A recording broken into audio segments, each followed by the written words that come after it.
Assalamualaikum warahmatullahi wabarakatuh.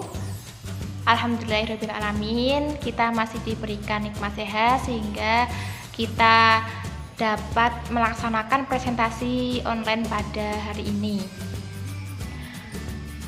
Sebelumnya yang saya hormati Ibu Firda Aulia Izzati MPD selaku dosen pengampu mata kuliah pembelajaran PKN MISD. Di sini kami dari kelompok 2 akan mempresentasikan ruang lingkup pembelajaran PPKN di MISD. Di kelompok 2 sendiri ada 4 anggota, yaitu yang pertama Ayu Mustanfidah dengan NIM 2319017. Yang kedua saya sendiri, nama saya Trifika Suryani dengan NIM 2319019. Yang ketiga ada Rizky Agustina dengan NIM 2319020. Dan yang keempat Via Janati dengan NIM 2319023. Untuk materi yang pertama yaitu Hakikat Pendidikan Kewarganegaraan. Hakikat pendidikan kewarganegaraan yaitu 1. Program pendidikan berdasarkan nilai-nilai Pancasila sebagai wahana untuk mengembangkan dan melestarikan nilai luhur dan moral yang berakar pada budaya bangsa yang diharapkan menjadi jati diri yang diwujudkan dalam bentuk perilaku dan kehidupan sehari-hari. Yang kedua, sebuah mata pelajaran yang difokuskan pada pembentuk diri yang beragam dari segi agama, sosiokultural, bahasa, usia, dan suku bangsa untuk menjadi warga negara Indonesia yang cerdas, terampil, dan berkarakter yang dilandasi oleh Pancasila dan Undang-Undang Dasar 1945. Nah, selanjutnya yang kedua mengenai prinsip PPKN. Prinsip dasar pembelajaran PKN mengacu pada sejumlah prinsip dasar pembelajaran. Menurut pendapat Budiman Syah tahun 2002 nomor 8, prinsip-prinsip pembelajaran tersebut adalah prinsip belajar siswa aktif atau student active learning. Terus yang kedua kelompok belajar kooperatif atau cooperative learning. Terus pembelajaran partisipatorik dan mengajar yang reaktif atau reactive learning. Selanjutnya saya akan menjelaskan mengenai prinsip-prinsip yang tadi. Yang pertama, prinsip belajar siswa aktif. Nah, model ini itu menganut prinsip belajar siswa aktif. Aktivitas siswa ini hampir di seluruh proses pembelajaran, dari mulai fase perencanaan di kelas, kegiatan lapangan, dan pelaporan. Nah, dalam fase perencanaan aktivitas siswa terlihat pada saat mengidentifikasi masalah dengan menggunakan teknik bursa ide atau brainstorming. Nah, setiap siswa boleh menyampaikan masalah yang menarik baginya. Di samping itu, tentu saja yang berkaitan dengan materi pelajaran. Setelah masalah terkumpul, siswa melakukan voting untuk memilih salah satu masalah untuk dikaji mereka di kelas. Terus yang kedua, kelompok belajar kooperatif.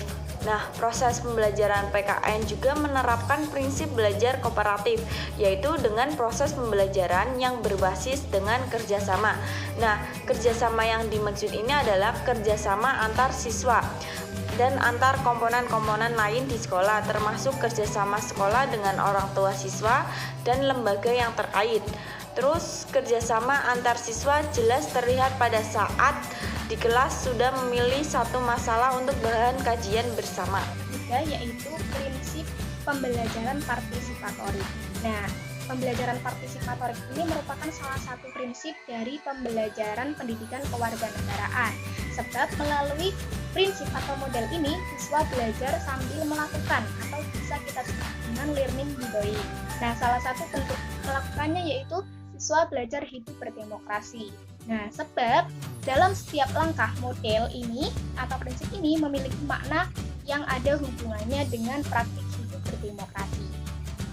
Yang keempat yaitu prinsip reactive teaching atau prinsip mengajar yang reaktif. Nah, prinsip ini menekankan bagaimana seorang guru untuk menciptakan strategi agar muridnya mempunyai motivasi belajar.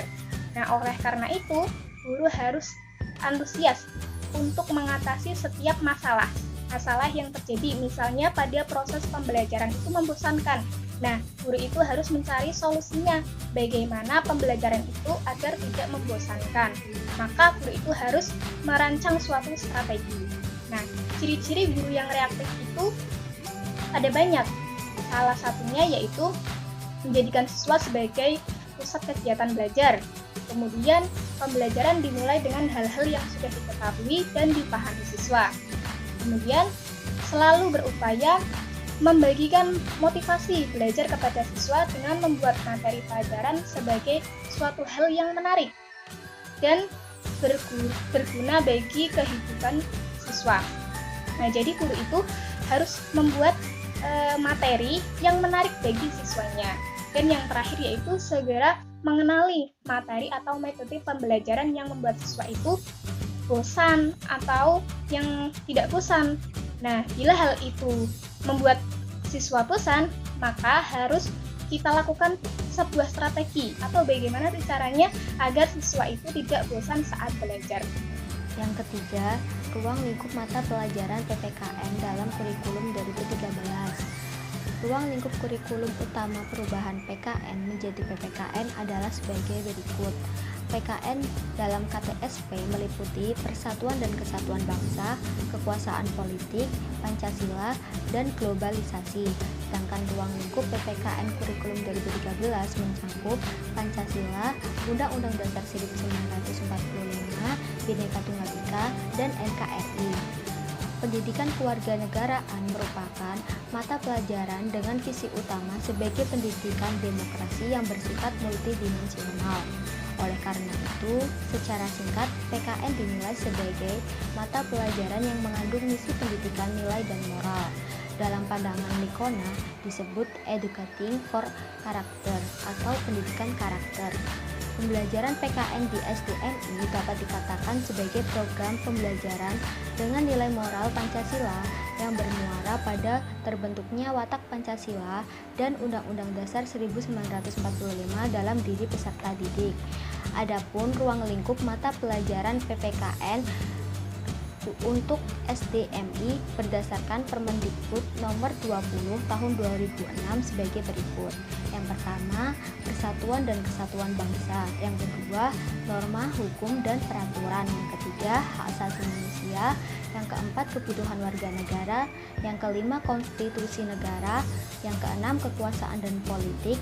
Yang ketujuh, Pancasila.